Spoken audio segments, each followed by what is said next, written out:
Okay, everybody, this is Josette again. So we went from Washington to New York. Now we're back here in, Chicago. This is Josette. And what's going on in Chicago? Hate to, be the bearer of bad news. But you know what? When they sit up here and they lie and say that, crime is down, then they're lying. So you know what? Somebody has to report on it, and you need to know so that you won't be deceived, because God said, do not be deceived.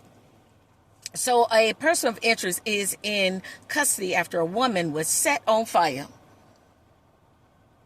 on the CTA Blue Line in the Loop. Okay. Also, a man was beaten and robbed by a bicyclist in the South Loop. What is going on with the Loop?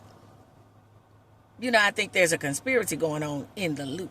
That's some expensive property down there. So anyway. Also, the puncher that was sentenced, that was down there on the north side, punchers walking up punching women. How come it couldn't have been, a man to, kind of explain to him, what, let me tell you how this feels since you like to punch. But anyway, I digress. He was sentenced to 7 years. Okay, he's mentally ill. He needs to get some help, okay, or some jail time. But you know what? He's off the street. So you know what? Thank God. That's somebody else that's off the street. Anyway. Okay. Mayor Johnson's tax hike.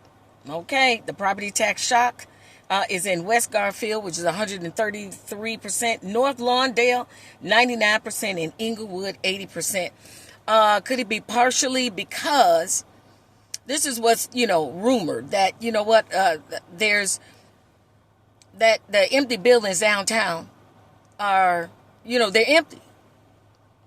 So there's no revenue coming from them. So they're losing revenue, rents, taxes, and things of that nature. So now we have to foot the bill for all this, what's going on downtown. And you know what? I believe since President Trump is, keeping money away from these Democratic-run cities, and rightfully so, because the money has been used in some atrocious ways. Our money has not been getting to us. So you know what? I can't blame him. So now he's going to pass it along to, to the taxpayers. For what you may, let me just guess. Somebody got to fund sanctuary cities. And you should be upset like I'm upset. But you're upset. But you know what? You can do whatever you want to do. Because God is going to reveal it all. Honey, while we paying taxes, he's trying to get money for them illegals so he can keep them illegals in place so they can be a voting block. Do you understand? So they can be a voting block to keep them in power. Well, that's my little point of view. Y'all have a good day. Bye.